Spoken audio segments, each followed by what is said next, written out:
At üzümleri var baba, sol at üzümlerinden kopyalarını alıp, sol kopyalar oturalım.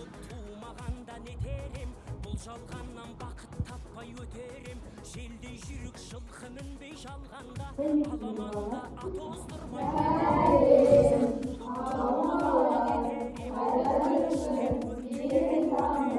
қасиетті домбыраны қолға алмай, қоңырынды әуелетпен кетерем.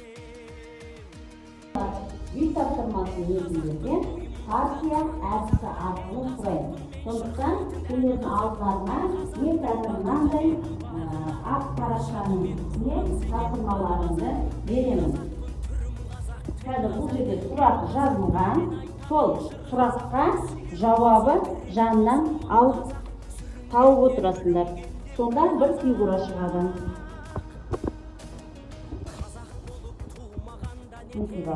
Бастаймыз.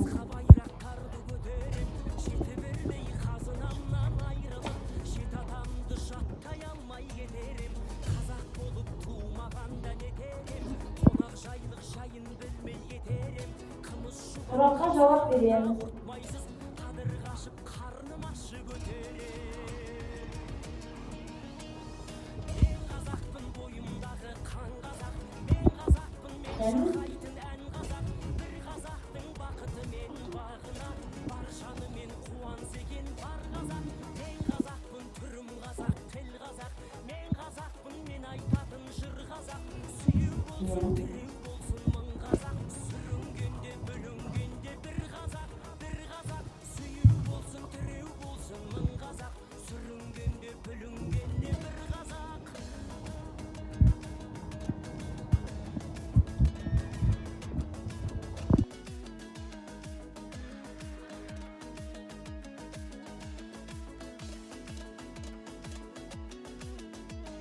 Өзі есепсіз бай бола тұр. Күн сайын бар мезгіл үстіне ескі құсқы киім киіп, отын кесіп, шөп тасып жұмыс қылады екен.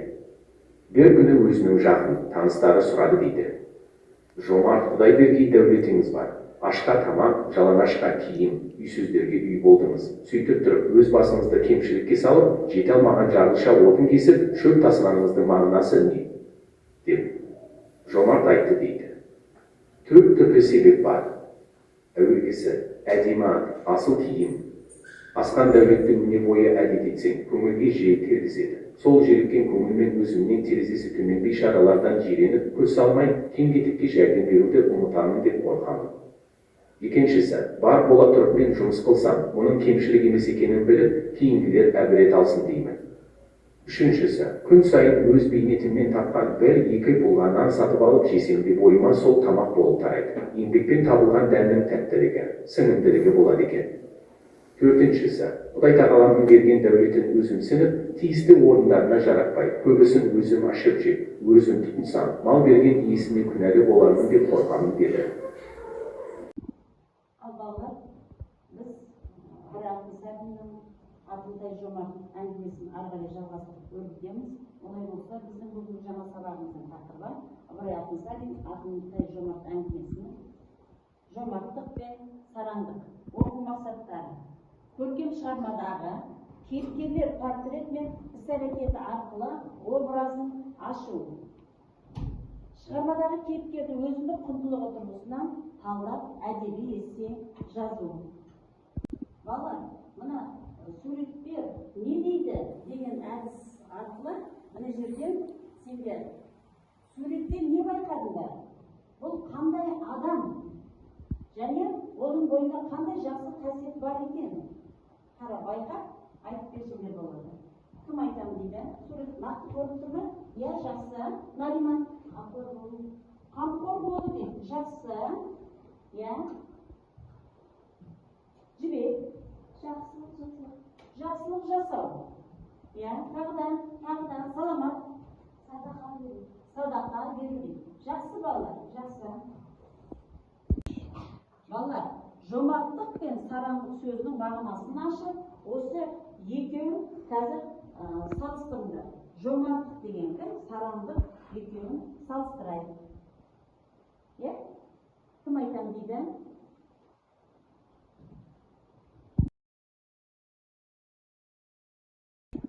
Ал балалар, сарандық пен жомарттықтың салыстыра отырып, дәптерлеріне жазғандарым бойынша кім айтамын дейді? Ал Рахман. Жомарттық адам бойындағы ізгі қасиет бойында даналық қасиеттері бар жан.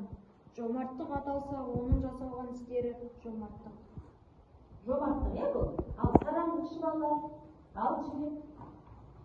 Сарандық адам мінезінің нашар қасиеттерінің бірі. Сарандық пайда күнемдіктен туындайды. Жақсы. Олай болса, міне, қараңдаршы балалар. Жомарттық адам бойындағы ізгі қасиет екен. Бойында шындық, ақпейілділік, даналық қасиеттері бар жан. Жомарт аталса, оның жасаған істері жомарт болады екен. Ал сарандық балалар, сарандық ол адам мінезінің нашар қасиеттерінің бірі екен. Сарандық пайда күнемдіктен туындайды. Пайда туған адам шыншыл да, батыл да, өз парызына адал да бола алмайды екен. Біздің Ақтынтай Жомарттың мына жерде кейіпкерлер әлемі әдісі арқылы Ақтынтай Жомарттың мінезін жазып көрейік.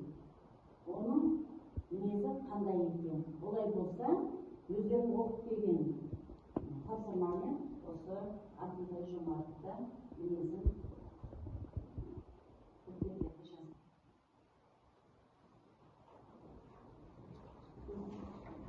Балалар, құнды пікір әдісі арқылы біз шығармадағы кейіпкерді өзіндік құндылығы тұрғысынан талдап, әдеби эссе жазамыз. Өзгерте ме?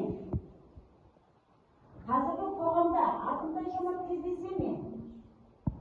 Қазіргі заманның Ақтынтай Жомарттың қандай ізгі істерін көрінді?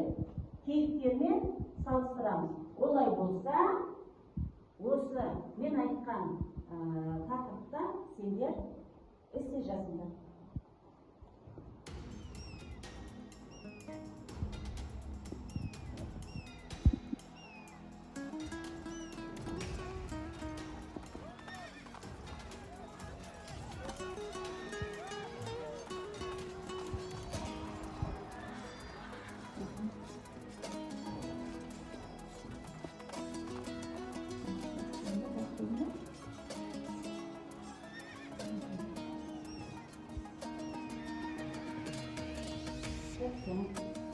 Қазақ болып туымағанда нетерем, бұл жалғаннан бақыт таппай өтерем. Желдей жүрек жылқынбей жалғанда, аламанда ат оздырмай кетерем.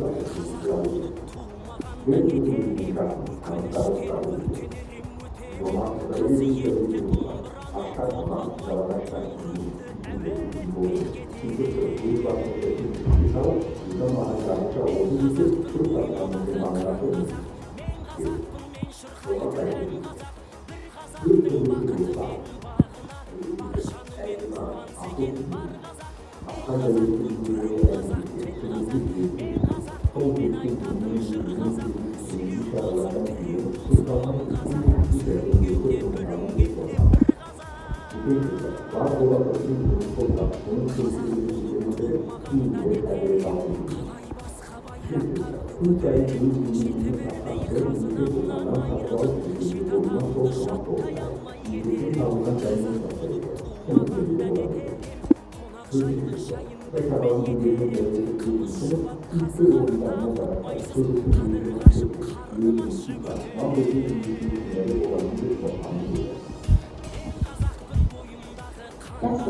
Балалар, біз өткен сабақта Ыбырай Алтынсариннің осы Ақтынтай Жомарт әңгімесімен танысып, оның жалпы мазмұнын бізге енді өтпеуге шолу жасау үшін сендер талдарына Ыбырай Алтынсарин атамыздың осы Ақтынтай Жомарттағы 4 себеп дейді. Айтайықшы, есіңізге түсірейікші 4 себебі. Бірінші себебі қандай дейді? Қандай? Балалар, жаңағы Ақтынтай Жомарттың Ыбырай Алтынсариннің айтқанда екінші себебі қандай еді? Екінші себебі, Әдия, Қандай? еңбектің Балалар, ертелерін аяқталса, қазір өздерінің алдыларындағы кітапша қорапшасында өздері тез байланыспен жаңағы бағалау парақшаларын толтырып, мына жерде кітаптың әрбірі арқылы өздері әрбір өзі кітапшасын қосып шығады. Ал бірінші дархан тобы қазақтың бақыты мен бағына баршаны мен қуанса екен бар қазақ қазақпын түрім қазақ тіл қазақ мен қазақпын мен айтатын жыр қазақ сүйеу болсын тіреу болсын мың қазақ сүрінгенде бүлінгенде бір қазақ болсын тіреу болсын мың қазақ сүрінгенде бүлінгенде бір қазақ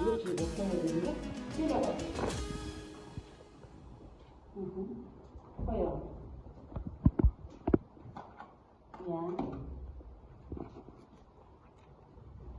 Шетінен шыға беріңдер. Топтағы балалар. Жақсы. Көмектесейін, Есбол? Жақсы. Қоя беріңдер. Келесі топтағылар болып қоя, әркім өзінің бағалау парақшасындағы болғандарында іле беріңдер.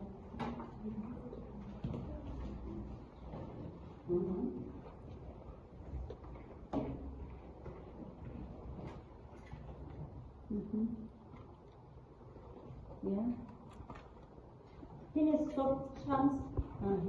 Жақсы. Жақсы. Келе беріңдер,